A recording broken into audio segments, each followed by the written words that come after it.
This edition of the Ridley Report is brought to you by LifeProductions.com. Okay. This is Dave Ridley reporting in from Concord, New Hampshire. I've just landed a big interview with an important state rep. Okay, so I'm standing here with Maureen Mooney of Merrimack, correct? That's right, the town of Merrimack in Hillsborough County.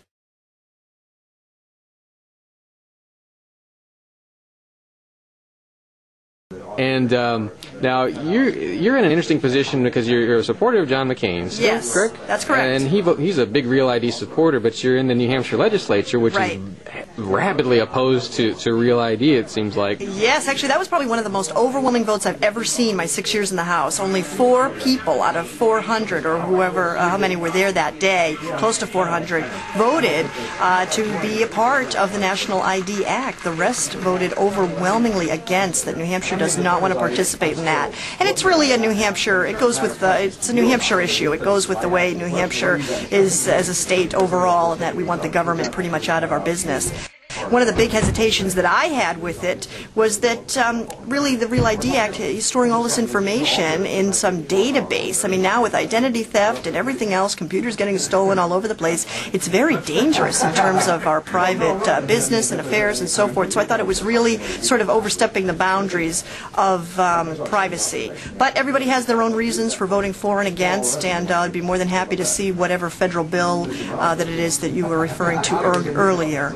Did you actually vote in favor of the Real ID Resistance Act? I guess that's what I call it, but in the New Hampshire legislature? Well, I voted that we opt out of it. Okay, so the bill was that so you were not one of the 4 that voted to go not, along with Washington? Okay. No, I was not one of the 4 to opt in. I was one of the, 300 and some odd to opt out.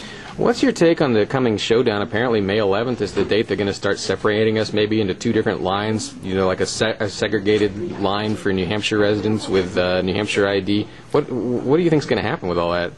Well, it'll be interesting. It'll be very interesting to see what happens. We'll certainly keep a close eye on it, in fact, to make sure that our personal business and our personal lives aren't in any way infringed upon by the government, because we are not a government knows best state, and that's what I see the trend becoming more and more as we move along here.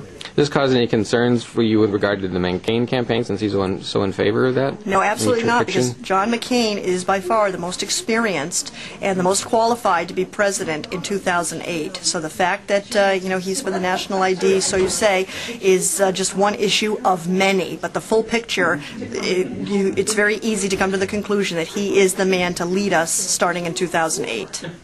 Okay, Maureen Mooney, thanks so much for talking with me. Great, thank you. All right.